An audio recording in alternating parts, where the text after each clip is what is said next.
Hi అండి. Welcome to our YouTube channel Nellore అమ్మాయి వంటలు. ఈరోజు మనం క్యాటరింగ్ స్టైల్లో గుత్తి వంకాయ కర్రీ చాలా సింపుల్గా పర్ఫెక్ట్గా ఎలా తయారు చేసుకోవాలో చూద్దాం. ఈ కర్రీని చపాతీల్లోకి కానీ రైస్లోకి కానీ బిర్యానీలోకి కానీ తినచ్చండి. ఇక లేట్ చేయకుండా వీడియోలోకి వెళ్దాం. ఫస్ట్ మసాలాని ప్రిపేర్ చేసుకుందాం రండి. ఇందుకోసం ఫస్ట్ కడాయి పెట్టుకొని అందులో 3 టీ స్పూన్స్ ఆయిల్ వేసుకొని ఒక 3 ఆర్ 4 దాల్చిన చెక్క, ఒక 10 లవంగాలు, అలాగే ఒక 5 యాలకులు వేసి ఫ్రై చేయాలి.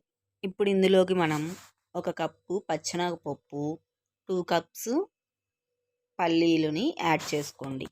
ఇప్పుడు వీటిని లో ఫ్లేమ్లో పెట్టుకొని అన్నీ బాగా దూరగా వేయించుకోండి. ఇప్పుడు మనము ఒక 2 స్పూన్స్ ధనియాలని, ఒక 2 స్పూన్స్ జీలకర్రని యాడ్ చేసుకోవాలండి. ఇప్పుడు ఒక కప్పు ఎండు కొబ్బరిని వేసుకొని వీటిని బాగా ఫ్రై చేసుకోండి. ఇప్పుడు ఇందులోనే ఒక 10 ఎండుమిర్చిని వేసుకోండి.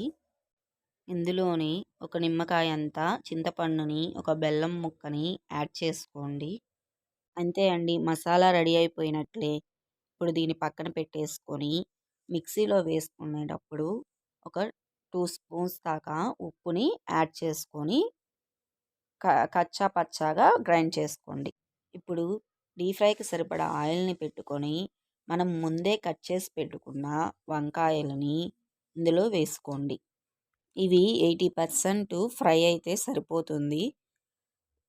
మళ్ళీ ఎలాగో కర్రీలో బాయిల్ చేస్తాం కాబట్టి ఇక్కడ 80% ఫ్రై చేసుకుంటే సరిపోతుందండి. ఇప్పుడు వీటిని తీసుకొని ఒక బౌల్లోకి పక్కన పెట్టేసుకోండి. ఇప్పుడు కర్రీ ప్రాసెసింగ్లోకి వెళ్ళిపోదాం. ఒక కడాయి పెట్టుకొని అందులో ఒక 4 ఆర్ 5 బిర్యానీ ఆకుల్ని వేసుకోండి. ఇప్పుడు ఇందులోని మనం సన్నగా తరిగి పెట్టుకున్న ఉల్లిపాయలని వేసుకొని దోరగా రెడ్డిష్ కలర్ వచ్చేంత వరకు వేయించుకోండి. ఇందులోని ఒక గరిట అల్లం పేస్ట్ వేసుకొని పచ్చివాసన పోయే వరకు బాగా వేయించుకోండి. తర్వాత ఒక టీ స్పూన్ పసుపు వేసుకొని వేయించుకోండి. ఇప్పుడు టమోటాలని మిక్సీ జార్లో వేసుకొని ఇలా పేస్ట్ని దీంట్లో వేసుకోండి. ఆ పేస్ట్ అంతా బాగా మగ్గి ఆయిల్ అనేది పైకి తేలాలండి.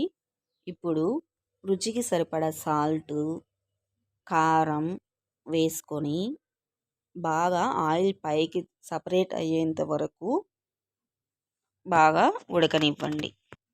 ఇప్పుడు ఇందులో మనం డీప్ ఫ్రై చేసుకున్న వంకాయలన్నీ వేసేసి బాగా ఒకసారి కలుపుకోవాలండి.